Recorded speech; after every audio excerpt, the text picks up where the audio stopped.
ಈ RSS ಅವರು March past ಮಾಡ್ತಾರೆ, ಮುಂಚೆನೂ ಮಾಡ್ತಾ ಇದ್ರು, ಆದರೆ ಯಾರೂ ಗಮನಿಸಿರಲಿಲ್ಲ. ಮೊನ್ನೆ ಚಿತ್ತಾಪುರ್ನಲ್ಲಿ ಏನಾಯಿತು ಅಂದರೆ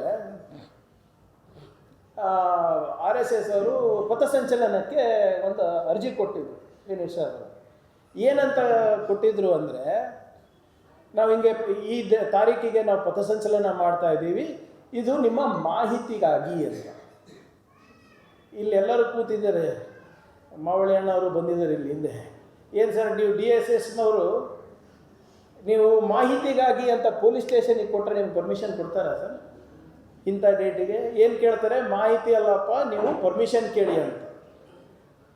ನಾನು ಹೇಳಿದೆ, ನಾವು ಒಂದು ಸರ್ಕಾರ ನಡೆಸ್ತಾ ಇದ್ದೀವಿ, ಕಾನೂನು ಅಂತ ಇದೆ, ಸಂವಿಧಾನ ಅಂತ ಇದೆ, ಮಾಹಿತಿಗಾಗಿ ಅಲ್ಲ, ಫಸ್ಟು ಅವರು ನಮ್ಮ ಹತ್ರ ಪರ್ಮಿಷನ್ ತಗೊಳ್ಳಿ.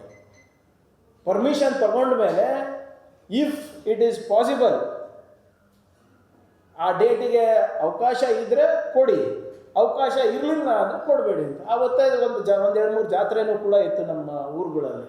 ಸೊ ಅವತ್ತು ಬಂದೋಬಸ್ತ್ ಮಾಡಲಿಕ್ಕೆ ಕಷ್ಟ ಆಗ್ತಾಯಿತ್ತು. ಸೊ ಅದಕ್ಕೆ ನಾವು ಪರ್ಮಿಷನ್ ಕೇಳಿ ಅಂದ ತಕ್ಷಣ ನಾವು ಯಾಕೆ ಪರ್ಮಿಷನ್ ಕೇಳಬೇಕು ಅಂತೇಳಿ ನಿಮ್ಗೆ ಗೊತ್ತಿರ್ಬೋದಲ್ಲ, ದಿನ 1-2 ತಿಂಗಳು ಇದೇ ನಡೀತು. ಅಂದರೆ are they above the constitution?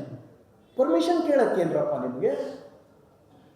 ಇವತ್ತು ಮಂಗಳವಾರನೇ ಆಗಬೇಕಂತೇನಿದೆ, ಗುರುವಾರ ಮಾಡಿ, ನಾವು ಮಾಡೋದಿಲ್ವಾ? ಇಲ್ಲಿ ಬೆಂಗಳೂರಿನಲ್ಲಿ ಆ್ಯಕ್ಚುಲಿ ಎಲ್ಲೂ ಮಾಡೋಂಗೇ ಇಲ್ಲ ಪಥಸಂಚಲನ.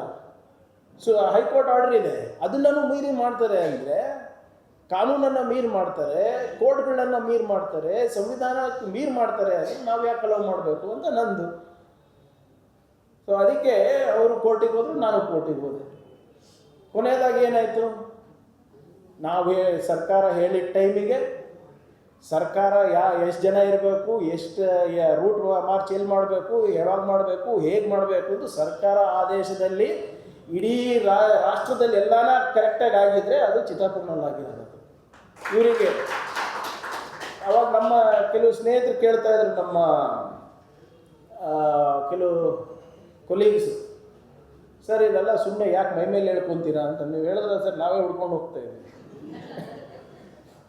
ಮೈ ಮೇಲೆ ಹೇಳ್ಕೊಳೋದು ಪ್ರಶ್ನೆ ಅಲ್ಲ, ಸರಿನೋ ತಪ್ಪು ಅದೇ ಪ್ರಶ್ನೆ.